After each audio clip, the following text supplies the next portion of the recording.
Mama mo bia ha awie update mre ena samre adruso no na jadwuma de ja yese ya hya mo bose nsuo mu awie mu de besie bia awia no mienu enya bo aye de ebesom mo e wo ba bibia wo bia mre ni dura na ese kama dwene na mesemen kama dwene na ese wei eye adwenkyere ankasa ena samre ye de somwo e wo ba bibia wo bia ma me fa akwanya we so na me sanso mo wa ha biem na me kan kyerɛ se dwuma de no emre na adruso we de e ba samre de na ja eti se de okakodi lunch no enu ti ba bia wo bia no na kyese ma so achia ba bibia wo ensama asamre etwagu ene awie anade me boaboa no nyina na awie me de e ba be somo wada roma ba bia wo bia no na wayedi se wonyonko bi nkai ya no akai say we live on TV afi live on Facebook RTV GH ana also kwa share na obia enya bi ahwe yenko YouTube so RTV Ghana afi Royal TV eno so oba na say we YouTube uja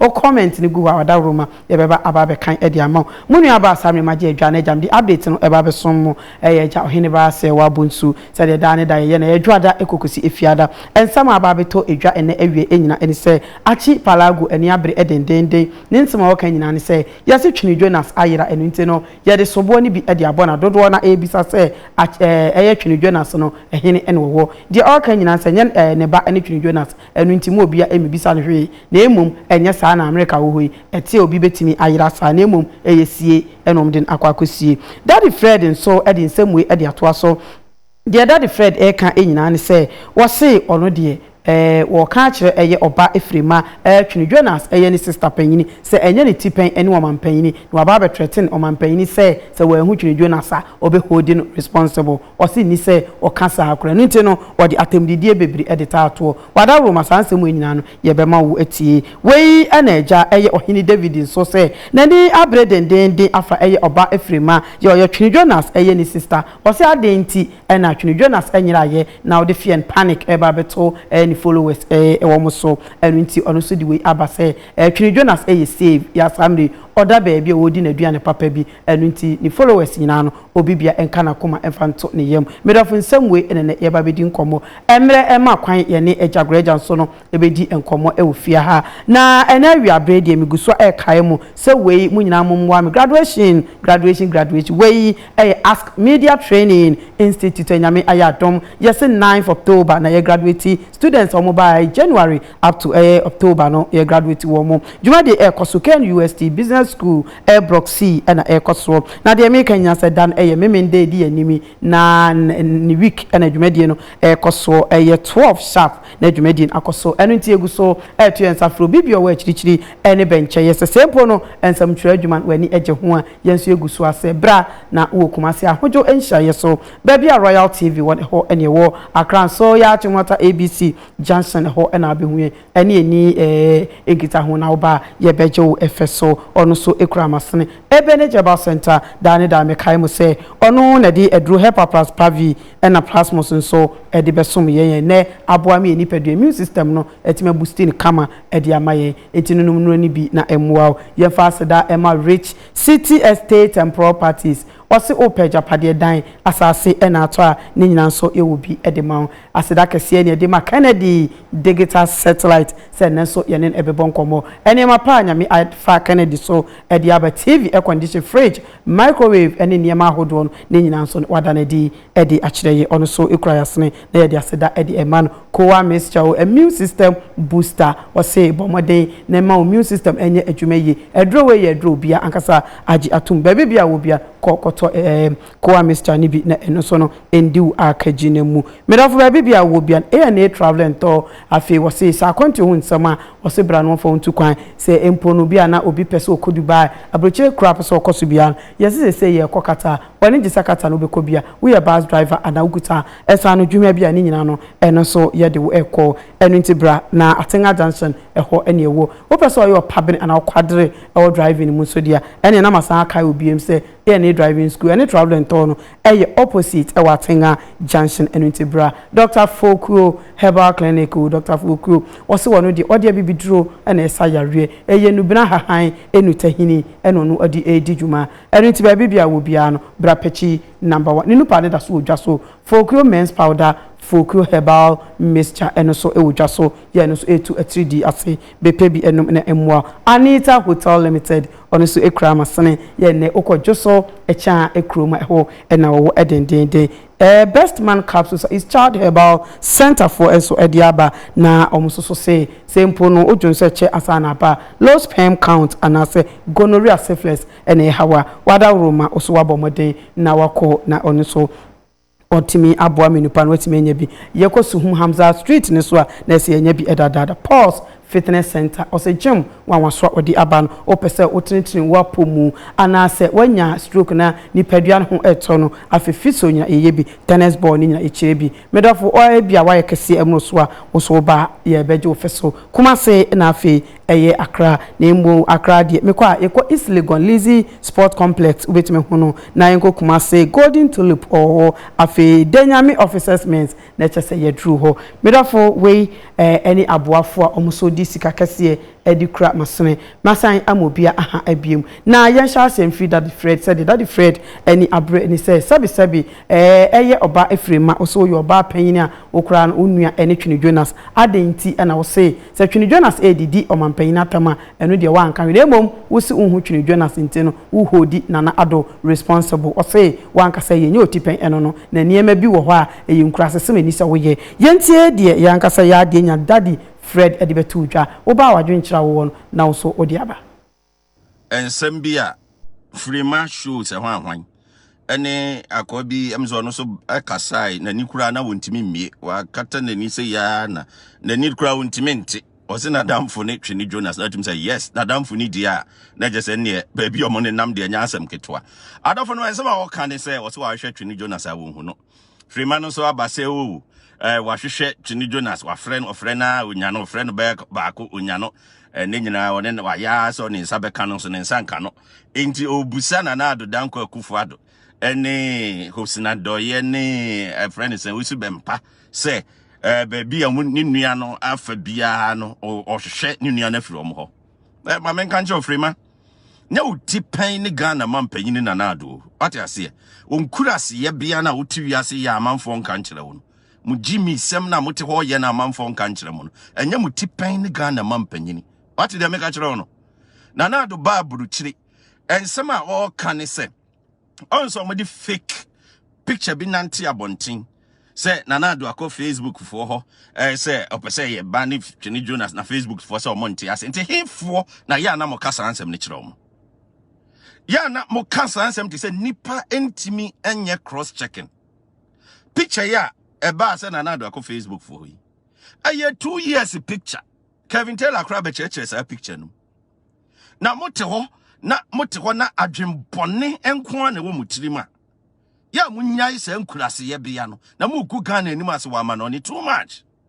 samose Twini Jonas ayera ampa America your institution ewa America institutions no bia ye na dwuma monko police for aso ye officially na monko report to Emma police enye Facebook na ba report to obi ayera ko police for ko report na police in conduct investigations into it moti won kurase ya bia sa ate sanya aburukyire kura na mo amusi mo wa aburukyire ebere mu nim enhyehyeye wa aburukyire na musi nka Twini Jonas ayera ampa ebere mu nim se enhwehwemu anase America ha yewo se wosi obi ayera na wo hwehwe obi na wuhuna ya report ma police for na police for the alert na my investigations immediately na enam some bota ye bone ne madwem bone ya mo pese mo gu Ghana enim ase wa ama no ne mo pese mo create problems e wo man Ghana mu ntino wo ba frame why your ho to say you abegina ho e be threaten Ghana mampanyin e be kase de si gini no eno kuresa na wo de be wasam kura waka no once we make a serious statement baby a wo bia no emre betimi ne wodi anaya mo kasa munim ne kasa amonka ena freedom fighters ye also ena akoka baako yes na ado danko akufo ado owo mo time o your man panyina o believe in democracy kire wadwene no bi nkire na adwene mu sa wo kire wadwene a na ado ni Ghana yet abro kire Ghana fo a mutie mi sesei enkran ketenkete kura timi ko social media timi di na ado atem enkra binum wo even senior high school enkran ketenkete been 16 years kura timi di na atem okasa Now officer Nanado adaje say or full plane. Say or barbe Twini Jonas for what? There be impact. And Twini Jonas e magana society and into oba behwe no. Ana atem didi enti na oba behwe na na ade. So wo kire wadwene wa asemu ana wo nti bibia se ana wo bibi na wo kire wadwene. Ya fatem didi ne yakasa wo. Ena mo negativity ne mo adwem boni nti no. Ade bia na mo pese mo gu Ghana ni maso wa ama no ne. Sa wo se yampa frema ane abranche bi de oba social media na wakatakata ni do kasa nyina na ni kura wontimi mie. Sa wo se yampa sa Twini Jonas ayira mo de sobo obo na nado mo de sobo obo hosi na do ye ne de koye report officially police station na fa report no bra social media no bia nhwe na betena social media because oba mo ka asem bia na binom a omonya analysis ntino o kan ya na o magye adi na binom spread false news e wa abonten. Let me tell you, so we create panic and now the information be ba abonten na create panic na e deceive public onim sense so wo ho onim se mra ebetimi ne wadi ena mo negative agenda a mo pese mo gu na ado anim ase mo pese mo gu ka na mpanifu anim ase ntino da bia mo sore a na mo form asem dia mo de be say Ghana dia ma no ne da ben na wa report am police say Twini Jonas ayira oti America ha a wonim emra wa America a wo se wo America so obi yira wa America find a report nya police na police for conduct investigations no ma hwemo fun so ebra oni obi kasa aye police for ahwe ni social media network ebra obi e social media ba bia na owo towers obi afun bi ekuta obi a no towers e wa abontin bebra yetimi kire location anipa no wo. At the same time, police for betimi ahu se wata ade na the credit card na to the debit card na to betimi investigation se hu location bia wo bia betimi ahu na mo ba na mo be tumfu trogu amanfo ani mo be twan kontompo tu amanfo ani because of mo selfish interest and mo negative things mo sorry o mind Ghana na mpese mo gu ani ma se wa amanone mo nyai se mo kura asesem no nipa osu ni ayira afedi o se nanado onye hwe ma asantefo onye hwe ma abonfo nanado obetena so onye hwe se obi ayira. Immediately I report to my police for beer phone location no omoma alert echo beer phone so no man shebe bi obia wo ye nyina wa America ye nim technological world ye wa America enim enhye ye wa America montimi ma social media so emi twan kontompo nkyira manfo say because of say osinado ye baaye say o hwehwe Twini Jonas nti ene mo hu Twini Jonas nti mo de ko hye osinado ye mo de ko hye eyi ene so osu bempa mo de ko hye Nanado Danko Akufo-Addo kurasi ni ba Nanado oba abrochire no unua nti na oba ya na oba be ye ni program. Okay, na Olivia Boatima ose ohwe me live on DKC eho ebuakwa DKC ose ho no ohwe me na Gideon Kofi Benta ose Ghana so when asemu na Kama Isa ose Ghana asemu na Adam Sulemani ose ohwe den ya na de baby kro aba na makan amaken so ehwe ene ehwie baby a Facebook ana me Kamada Roma also ba na wa share Eddie Amami. Dada Kwame, hello, good afternoon. Good afternoon. Dada Kwame, Nkasa. Sida tu free. So why is papa? You ready all this time? Aye. I'll show. Bafu go de kumi you. Asemu. Did you go to Ventura as an income for him? Mr. Kwame Danso. First of all, me papa for as an India kuta. You don't pay food to kake. Like a guy I the grandpa who is a good channel. Meto nkao. Okay, ebia na oko edendende. Kwame apia, hello.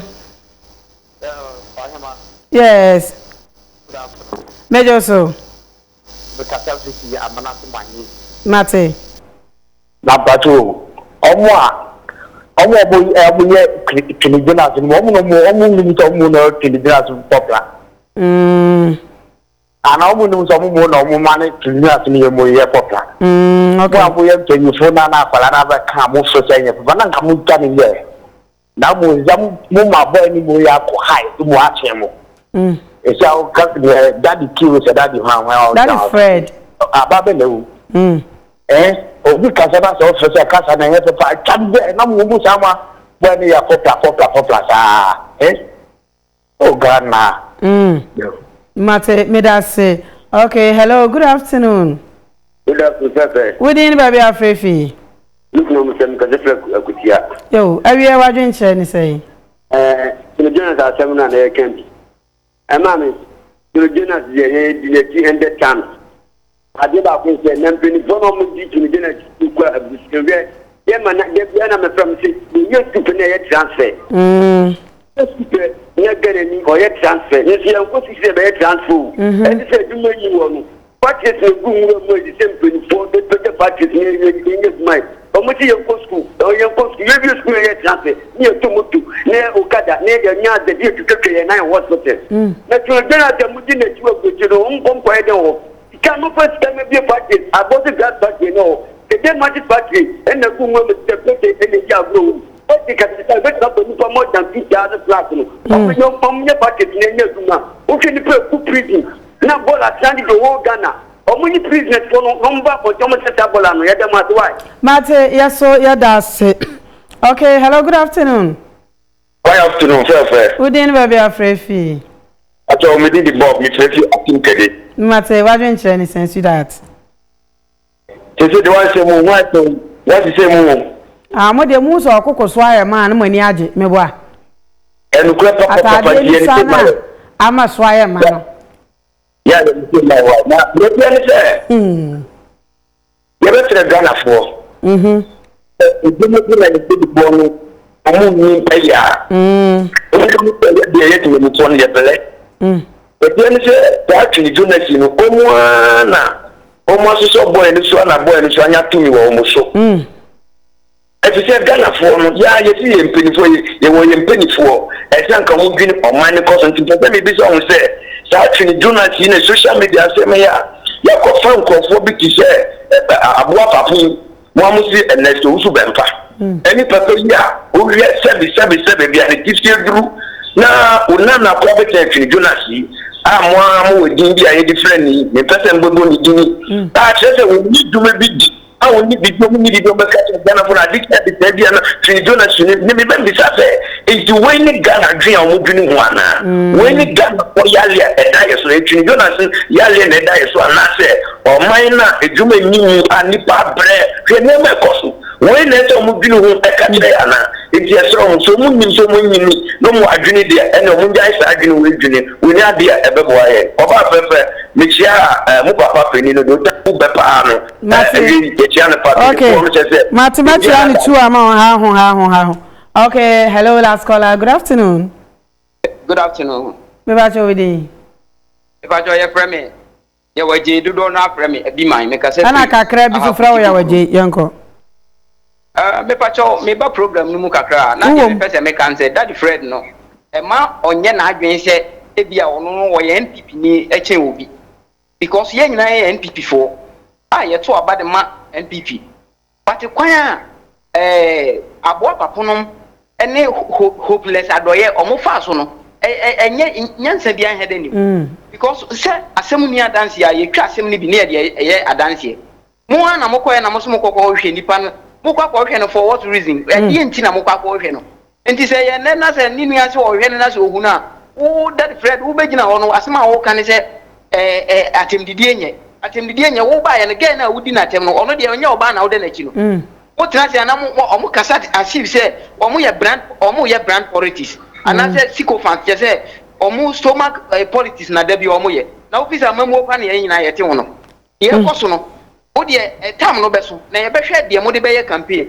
Wo ba asumura area hanom a yan tipo krom ne manu krom ye ne to abade ma MPP pa e wo asumura area ha. Brabe bi say pin krom matimi aye de amaya. Ye ka asema mo ye nka na mo ye say mani afira na wo de ye politics no.